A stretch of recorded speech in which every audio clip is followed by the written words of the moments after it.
Kenapa sih orang kaya itu masih suka ngutang, Pak? Sebenarnya nggak bilang gitu sih. Sebenarnya ngutang tuh juga nggak bagus karena hutang tuh adalah sifat yang jelek. Sistem manajemen keuangan kita tuh buruk. Kebiasaan hutang tuh jadi karakter yang jelek karena nanti punya kebiasaan yang serba meminjam. Dan hutang tuh sangat beresiko. Dan kalau kita belajar di agama Muslim, hutang itu riba, itu tuh haram. Tapi kan gini ya, menurut hitung-hitungan orang bisnis, kalau mereka punya modal 1 juta, bisa dapetin 10 juta, maka kalau dia berhutang sama bank 2 juta, 1 juta lagi artinya, maka dia bisa dapetin 20 juta. Kenapa dia harus berhutang? Karena kemampuan dia cuma punya 1 juta. Kalau dia mau nunggu, dia lama. Setelah dihitung-hitung, tapi tentunya dengan perhitungan yang sangat hati-hati, ternyata berhutang tuh jadi lebih untung. Sama seperti kita, dulu kan kita udah pernah ya, waktu kita jalanin Gapura rental, kita punya mobil. Contoh, saya dulu punya duit cuma 200 juta tunai. Saya harus bayar cicilannya, ditambah bunganya.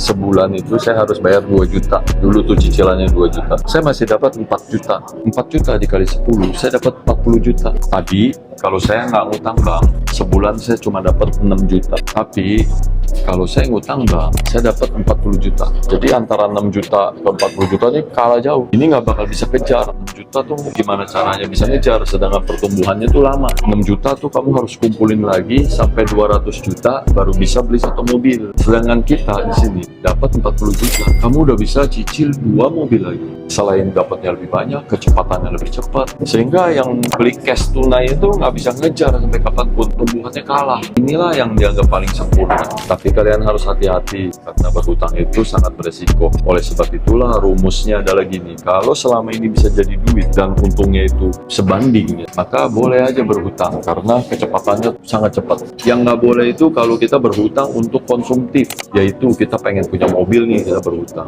Kita pengen ganti mobil mewah nih, berhutang. Kita pengen punya rumah nih, berhutang. Rumah kita pengen kita bikin lebih bagus nih, berhutang. Pokoknya segala yang untuk keperluan pribadi nggak menghasilkan duit, itulah yang disebut hutang yang konsumtif, nggak produktif, sehingga itu berbahaya. Tapi kalau hutang yang buat cari duit, maka semoga informasi bisnis ini itu berguna buat kalian semua. Lebih mudah bersama Gapura Office.